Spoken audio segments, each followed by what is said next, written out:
Starting 2023 off the way any car person would want to, and that is with driving the crap out of the car, finishing it up so that way it can be the track monster we almost made it the last time. So this is a very great time for a lot of seat time, focusing on, you know, those resolutions of like, okay, I'm gonna be a better driver. Well, we're doing it right now.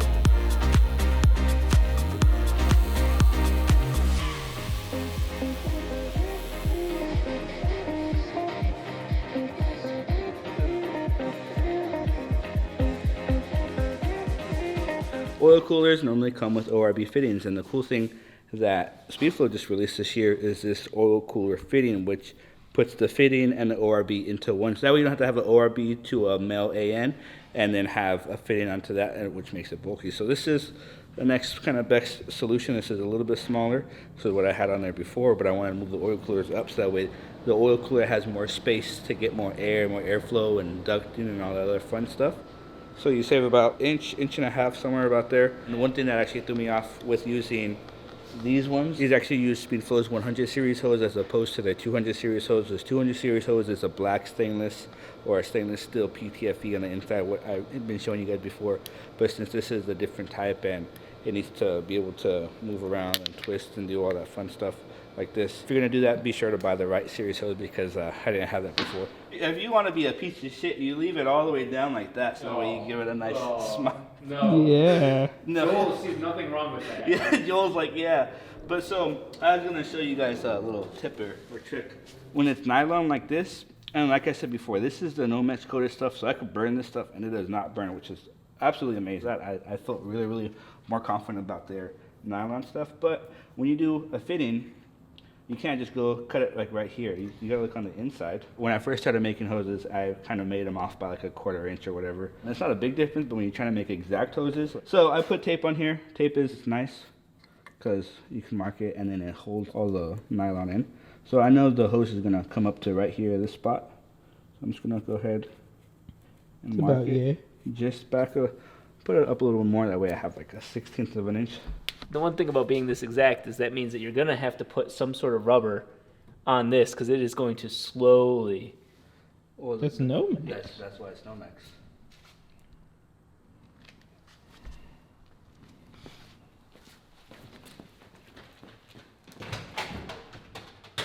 Yeah, if that's the case, I'll leave it as a smiley face. If that's just so beautiful. No, that's Smiley not Joel. face. No, we're putting rubber. I'm not going to give Joel that.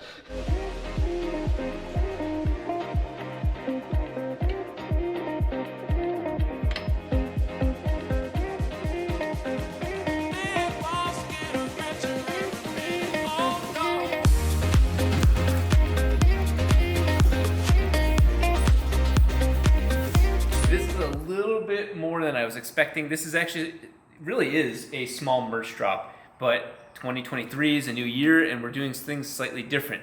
We have brought merch in-house, definitely a permanent change to what we're doing, and it's gonna be a little bit of growing pains, but I think one of the funnest times we had in the shop was when we were signing and packaging all those ourselves. It was a fun little assembly line. We'll be announcing these shortly. As you know, with me, there's always a reason for the merch drop. I don't just do it just to sell clothes. I do it because I'm raising money to do something absolutely crazy. So you're gonna see some wild, truly wild, not YouTuber wild, me, insane wild, pushing my life further announcements coming up soon, but also with this involved because things are gonna get nutty. After this most recent SEMA push, I realized something. There is stress-related hair loss. And what's really funny is the only reason I noticed that was several months later now, there's tons of hair growing back. And thanks to Keeps, that's even possible. Keeps focuses on preventing hair loss, particularly, male pattern hair loss, just like mine.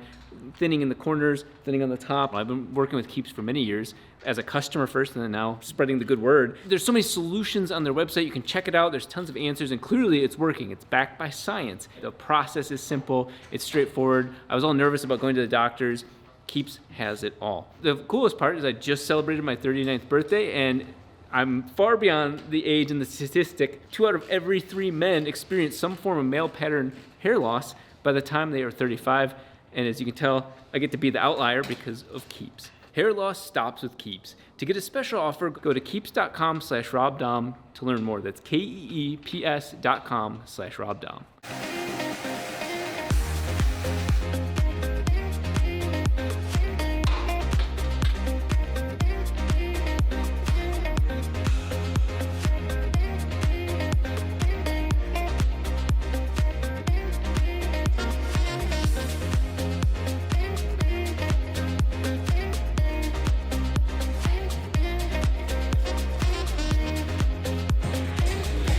That's the deal right there, baby. I have here this little baby cat can. This is Vibrant's new style cat can. And it's perfect because I don't really have a lot of room here, and the other one is fairly large. Look at the inside, which is really nice. Ooh, It was cool on the inside right here. They have this filtered and has mesh in there so that separates the air from the oil and allows the oil to fall down to here, the air to escape through here. But then also have a baffle right here, that way the oil doesn't keep splashing up or it leaks over or whatever the case is. And it's also just happy to see you. So this held the Clearview filter. We decided that over there in that area would be the best place to put the catch can with everything in there how it is. Put it right here and it's gonna be nice and dandy right there. And you know, they don't call me Picasso because of my face paintings. It actually came out pretty good. I'm as happy as this guy is to be in here. It's not going anywhere. Why am I cutting up a hockey puck? These have come in so handy. Well, it's not for your homemade fleshlight. What we are doing is making bump stops. If you guys remember my Steve Dinan video on Top Gear, he talked all about the magic of bump stop tuning. Because our springs and the spring rates and all that sort of stuff leave you about half of the way through the shock travel at maximum turn and bump, what we're doing is reaching back to that spot with bump stops so that way we can fine tune when the car is in the turn and hits a bump but stays as firm as possible without going so firm that the car loses control of the skids.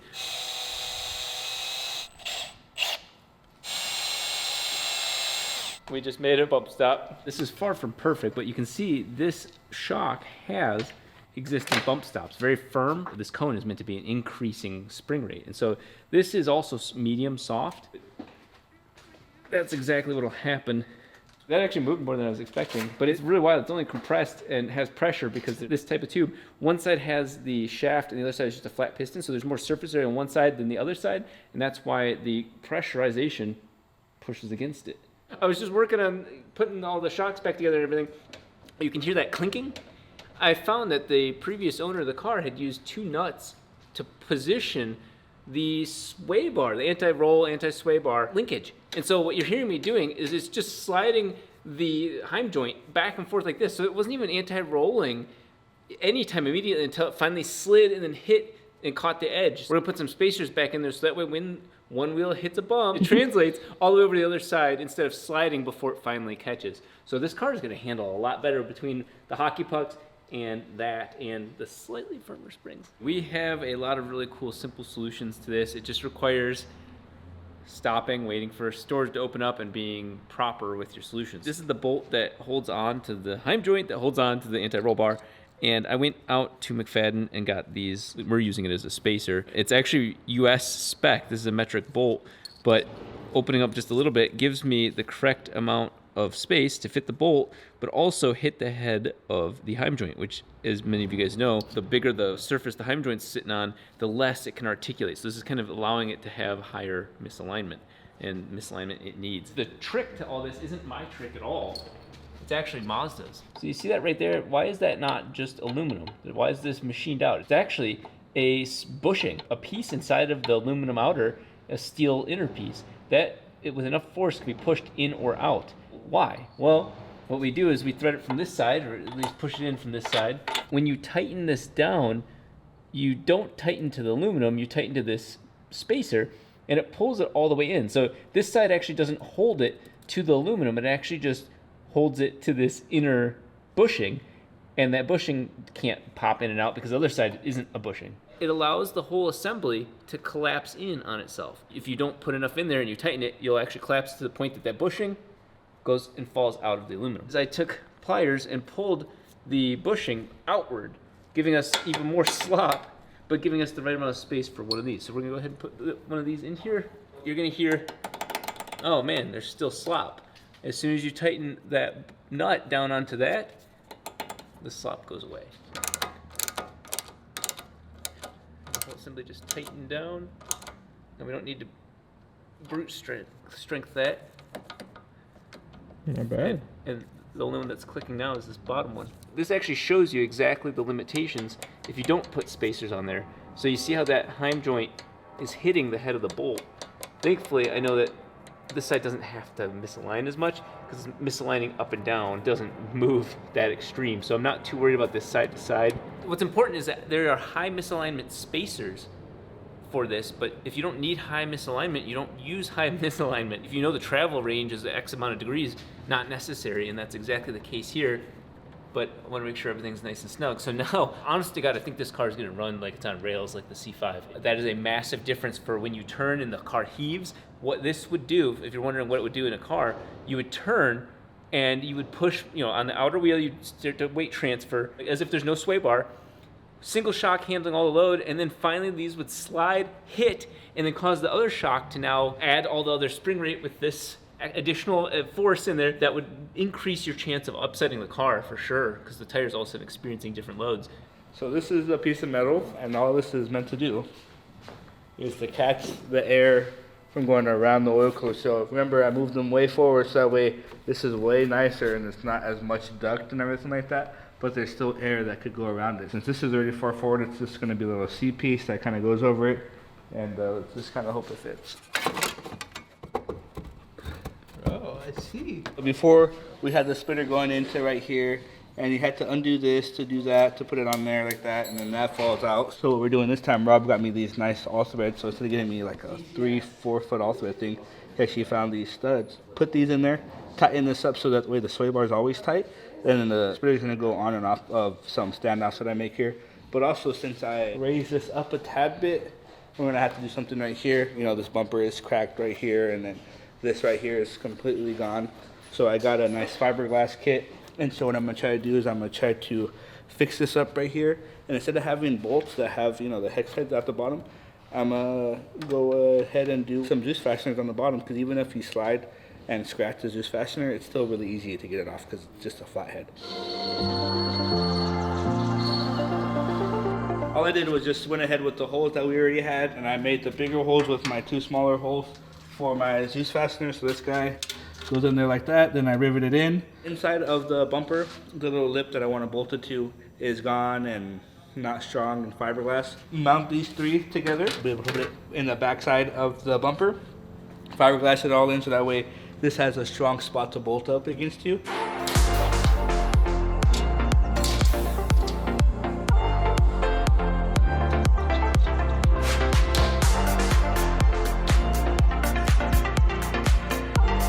Bear with me, this section is so important for modifying your car. Everybody gets it wrong, but I want to show you guys the basics of the correct way to start doing suspension, or at least how to respect your suspension. It's all way too complicated, but let's just focus on just this. This is a spring, this is a spring. They have different spring rates, and they're measured in pounds per inch or kilograms per millimeter. The simple concept is that you put a certain amount of weight on it. This one being a softer spring means that statically, it'll drop according to the weight. If that is 200 pounds per inch, and I put 200 pounds on it, it'll drop an inch. Conversely, if this one's a much higher spring rate, same weight, 200 pounds on there, it doesn't move down as much. When you have a shock, you have this much travel. Before this hits here, that is a mechanical stop. That is bad. You do not want to hit this to here, but that gives you a total of 4.5 inches of travel. If you were to just have the car like this, and you put a very hard spring on here, okay, let's say almost impossible to move even say 800 pounds, when you put that spring on here and close this all up and you put it back in the car and say that that corner of the car weighs 800 pounds, we'll just keep simple math here. That means that this whole assembly is only gonna move down an inch. Let's say you hit a really hard bump and it's double the weight of the car. It's another 800 pounds. How far is it gonna move? Another inch. So you're only gonna use this much, or in this case, this much of the travel. You're only gonna see it move a little bit. That's not good. Some shocks are designed that when you're in the middle of the travel, they can move more fluid. Tenneco actually had a set of shocks that did that. There were valves around it and stuff like that, but you generally want to have, when the car is at rest, let's use half of this space. Simple rules of thumb. The harder the spring rate gets, the less you're just gonna get to half sitting there, because it's so hard the spring won't move. So that's why things like this exist. This is a helper spring, and so we're gonna try something a little different, because I wanna make sure that the wheel not only can hit a bump, but also rebound. So what you can see already, I can move that helper spring by hand. Almost a negligible spring rate. So let's put that on there. And then we'll put our super hard spring on here. That when you put 800 pounds on the car, this would move an inch, but this would like basically bottom out. So you can see, look at that. I'm putting less than 100 pounds on there, and that one's gonna move from here to here. And then this will start to bend as well. What that does though, is it gives you an extra inch of travel. And now the bigger spring moves that extra inch. And so you've now got the car at 2 inches of your total travel. So that's almost the halfway point. You know that you have 2 inches of travel, 2 inches of rebound, and you are in the middle of your shock. When you have really stiff springs, this is kind of a necessity.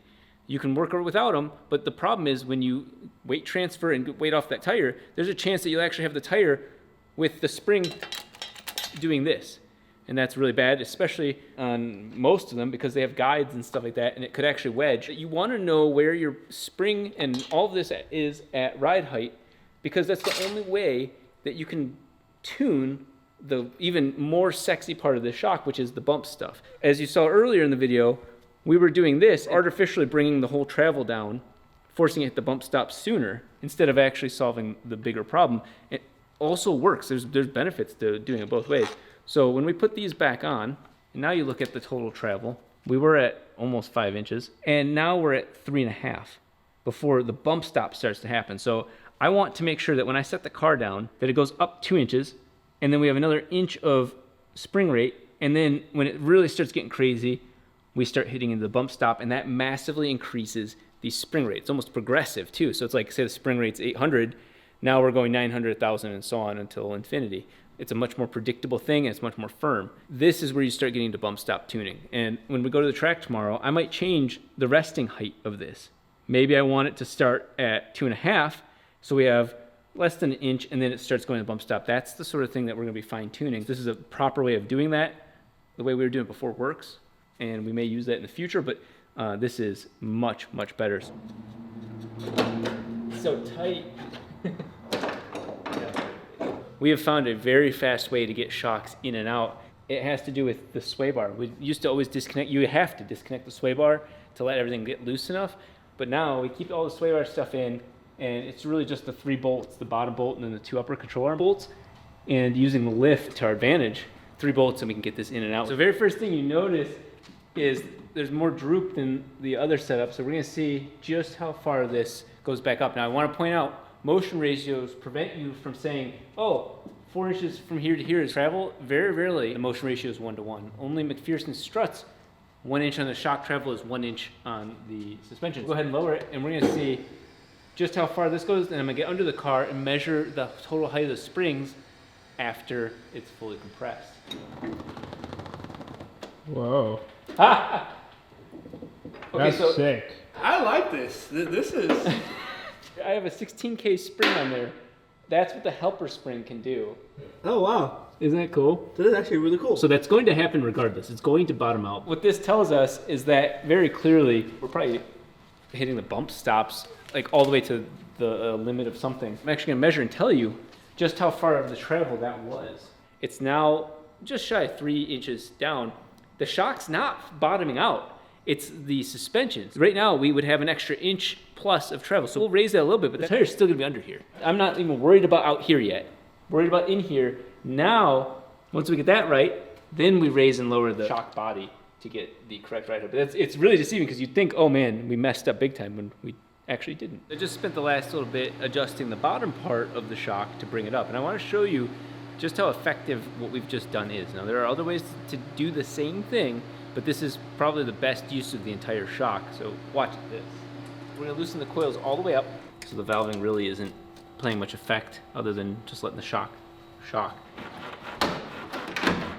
Yeah, so you're seeing about an inch of travel right now. That amount of travel is still allowed and it hasn't even hit the bump stop yet.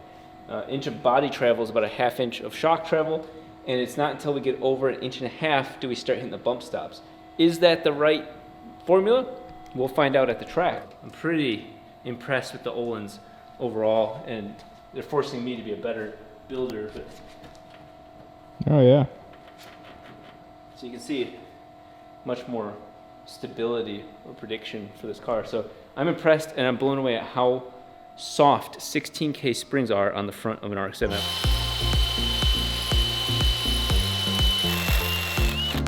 This one, I think Speedflow can't really impress me anymore, that they're the best. I find something that impresses me even more. This is a weld-on AN fitting, but look at the difference between this and this. This is tapered for more flow, and most AN places are just drilled through and call it a day. That's, you know, not wrong. That's the size. That is the size of it. That's a lot of effort to go through just for a fitting, but when you're doing performance stuff, this means a lot.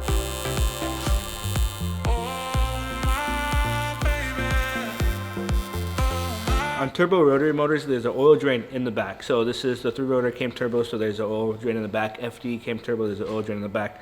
What we're gonna do, especially since this thing has so much blow-by, I'm actually made this guy, and this is going to be another AN line to come all the way over here to the breather. When the car is turning left and right, oil and air has a way to go left and right, and hopefully it helps. I put it underneath the main one going out to the catch can, so that way even if oil does come through here, it dumps down. And I put this as high up as I could, so that way oil has to really fight to get all the way up here. We're just trying to separate oil and air. We want to keep as much oil as possible, and we want to separate the air. Daddy's cranky, so he needs a nap. Isaiah's got some work to do. I've got some work to do, but I can do that when I wake up. I'm gonna take a baby nap and get ready for finally making it to a driver's meeting. Joel up as long as possible, so his reflexes are not as sharp. Well, you know, it's easy for him because he sits there or he stands there, so he has no like effort going out. He's just a being. He's just there. I have these pieces that are going to brace the bottom of the lip, and what I did, I sanded them down so that way there's like a rough surface, and hopefully the fiberglass catches this, and I sanded all that down in there, cleaned it off with acetone on both parts. Now we're just going to mix this up.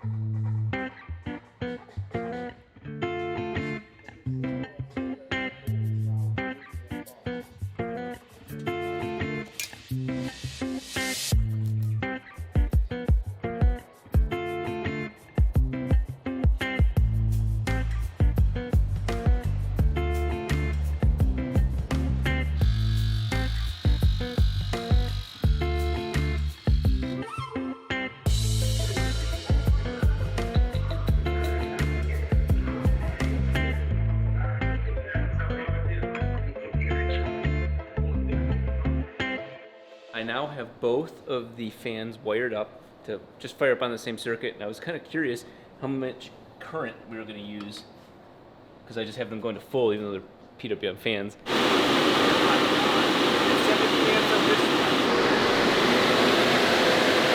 Joel just took his AG1 and he's a step ahead of me mentally right now.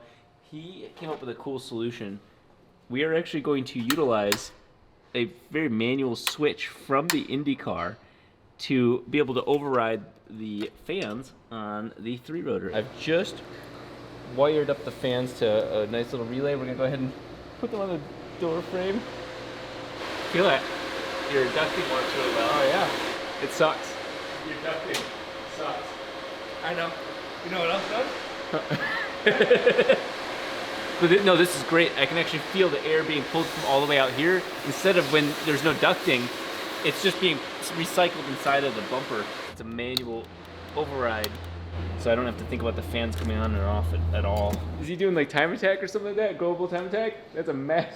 You put little like winglets on the edge of this? Yeah, I was going to.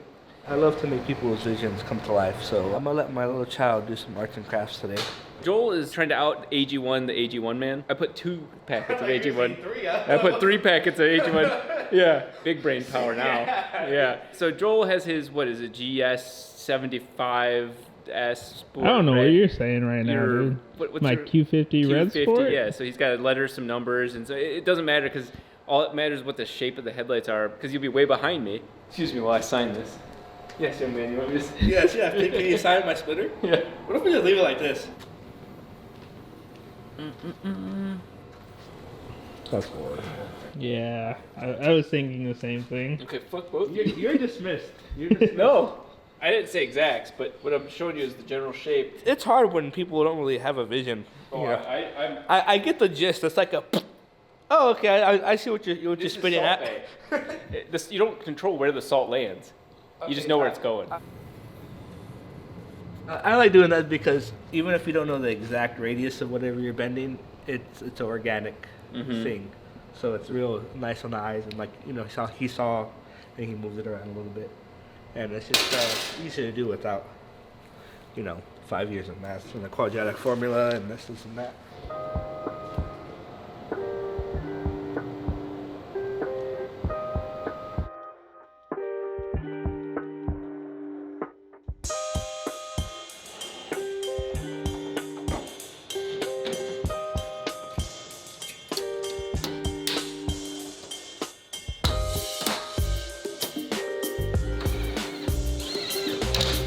And we just set it on the ground. It's certainly effective. The wing could be higher up and all that sort of stuff, but I'm not trying to overdo it with aero. I want to just have the basics and really push the car and the driver to its limits. Today's a arriving day, a learning day. This car has certainly got all the major functions ready. I can flip that little switch, all my fans on, and man, these fans are just so much more efficient than the other You ones. won't have oil all over your tire this time. Yeah, that's such a big difference is that the catch can can't overfill onto either of the tires, much less we've got the multiple You'll be venting. able to do a lot of laps, hopefully. Yeah, all the ducting, as we saw, was only pulling 10 amps on total of both of those. Ready to back it up? We're hoping Joel crashes on the way there. We don't have to deal with that for the rest of the day. The other cameraman, and you have to leave this in the video, otherwise I will fire you, thinks he can beat me. And that sort of friendly competition is what drives improvement, and so I'm all for it. I hope I'm not humbled. I hope he is. I might slash a tire if he gets close. I want to see what she looks like with the hood dropped. It's like a combination of everything I had the 4-rotor before it was a 4-rotor. Wow. This puppy could go for miles. It better. So I took it through the parking lot and I love it. It is a totally different car, but I purposely was going left, right real hard to test everything, and I started smelling gas. And sure enough, what we thought was the problem, not having a gas cap, wasn't actually the problem. The gas tank has a flange on there.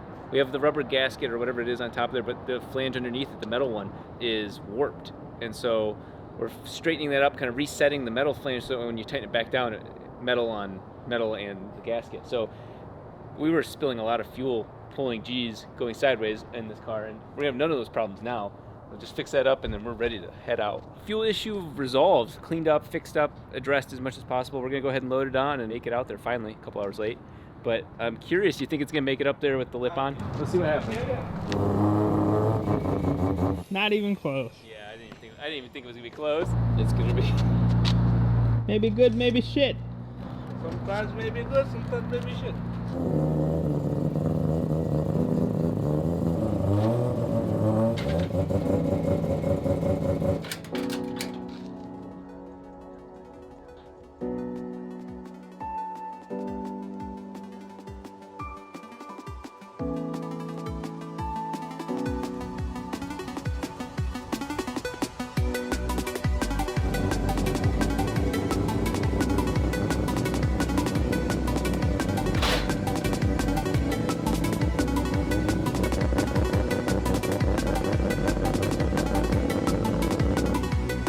They're calling me up right now.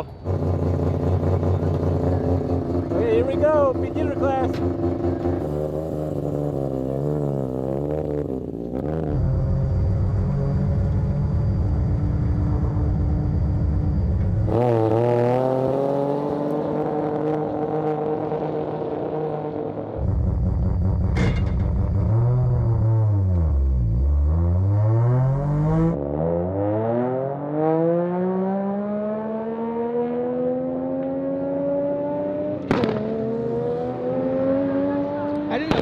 that too?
Needs way more oil. It keeps cutting oil pressure bad.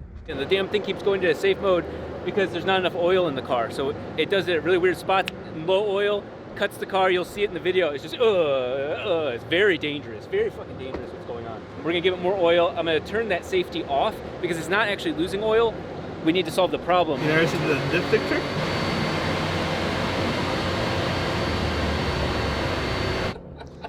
This is such a happy moment for me.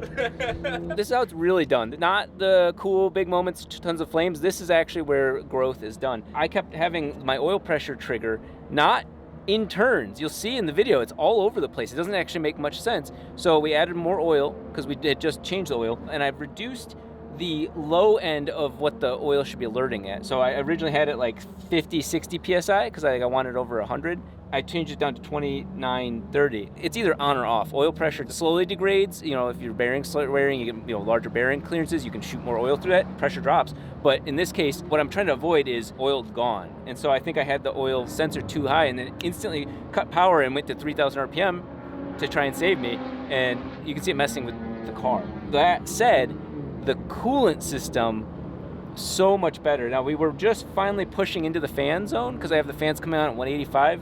And at the end of the track, we were only at 191. So the fans were doing their damn job. But the problem was I wasn't looking at the temps. The oil got up to 215. So we'll fire up the oil fans as well and see. So how did the car feel compared to last time? The car is fun. It is way more predictable. I'll be able to set a good lap time with the car. The driver's the limit for sure. Once it doesn't unsettle, you'll only see improvement because of the driver. The car is already just ready to go. So I'm very happy to say that we are finally building cars where it's the driver that's the limit, and that's what we got to focus on. I've still only got 2 laps total in on this car on this track, and we've learned so much. The car is just doing a phenomenal job. So I've kind of been able to decompress. I'm about to go out in the next couple minutes, and I'm intending to stay out the entire session. That is actually a big goal for this car, and I think it'll do it. I really do think it'll do it. It's hopefully time to finally set a lap time. Let's do this thing.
something's grinding in the drivetrain, but I still sent it. I'm curious how much.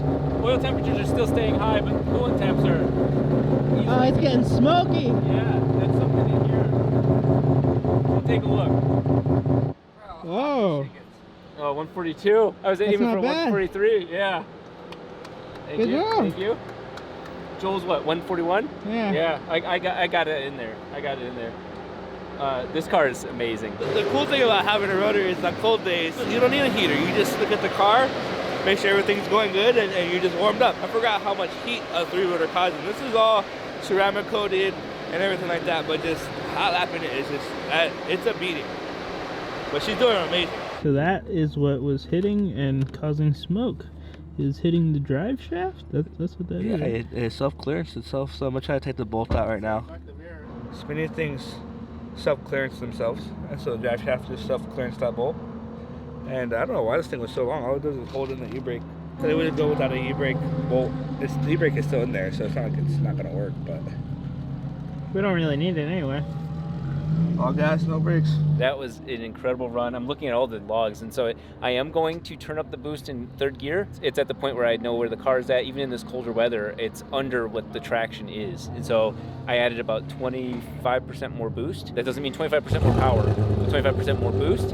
And 4th gear, I added more too, because when I was in 5th gear at the very last second on the last run, I went into 5th and then gunned it, and the car was just like, yes. So that's 20 PSI for reference. What's really exciting is that Joel, my arch nemesis, and I are going to go out together. He's going to go out in front of me at first, and then he doesn't have to let me pass him. I'm gonna have to just dust his ass. But he's currently 1 second faster. I think so. Yeah, he's 1 second faster than me, so I can't let you guys down. Here we go. They're announcing open track, but I'm going to follow behind Joel. We're going to get some cool shots, and then we'll play some cat and mouse games.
damn it.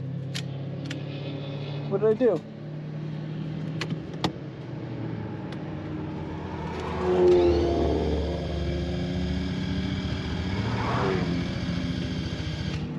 I went into fifth. I shouldn't have done it.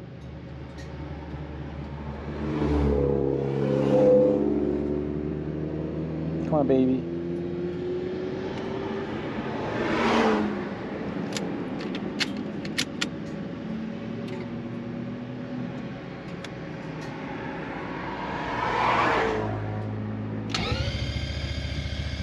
I killed it. Oh, no oil pressure. Shit. If there's no oil pressure, the motor's nuked. So I'm just right here enjoying a nice nap while the boys were out there doing their thing, and I get this weird text, you know, where I was like, no oil pressure. What does that even mean? But apparently, right in the same turn that the RX-8 died, so I think we have a common denominator here. But we were having oil pressure in and out, which doesn't quite make sense. We're definitely gonna look into that. I don't know why we wouldn't have oil pressure full of oil. Maybe the turns, or whatever the case is. But hopefully the engine's not trashed. That's the main thing. But we do have safeties in place, so if there is no oil pressure, then the car would turn off. I wonder where they're gonna tow them from, because I don't know where they'd hook to. Ah, yeah. You alright? I'm good.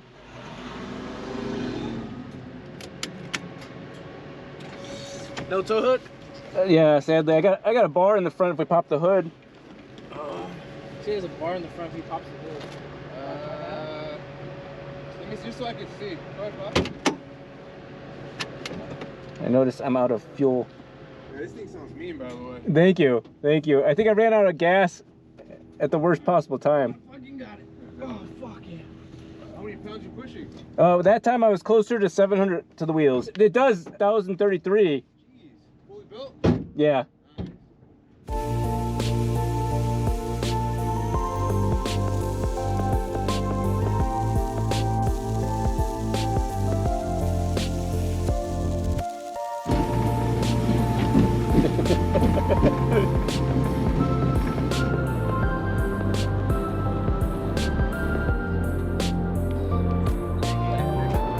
You and this track, man. I am not upset right now because I think the new feature I just set up trying to guess how much gas I had left was wrong. I have no fuel pressure.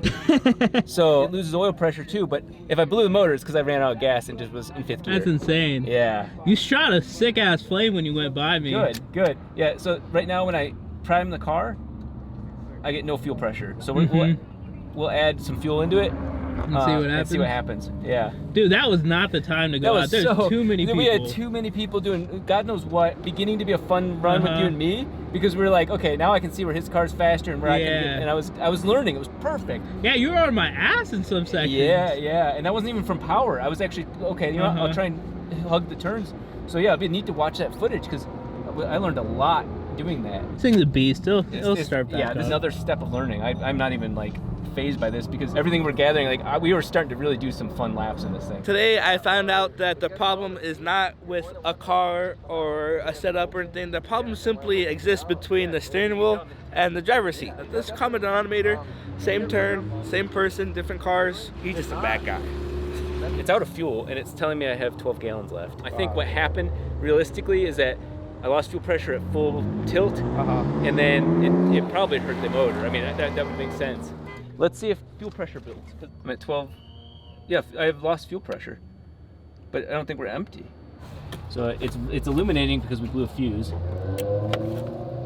Okay, so I'm gonna go ahead and swap one over.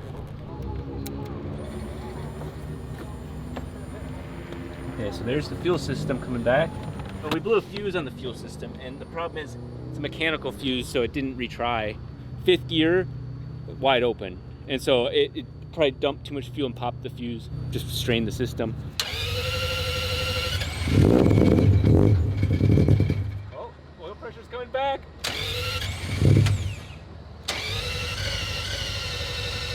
Yeah. We might need to jump it with the truck. We don't have the anti-gravity in here yet, and you can tell. Like, it literally was been sitting for the last couple minutes, just the fans running to keep it cool. And that's how quickly the battery died. I never speak ill of companies, but when they change manufacturing process, I love Optima. I love them for a while, and I'm sure there's great products out there now, but there was a period where I feel like their batteries changed. and my yellow top, the new one I got, just didn't last as long as the other one. There we go. You can tell this is not done in reverse, because look, the sun's further off than it was when it happened. It fired right back up. The fuel system needs more than 30 amps at full tilt, but the whole car needs a PDM. We survived a complete fuel cut from 5th gear and all the nastiness that came with that. So I'm very thankful. She probably took some damage, like honestly, but she's loping just like she normally does.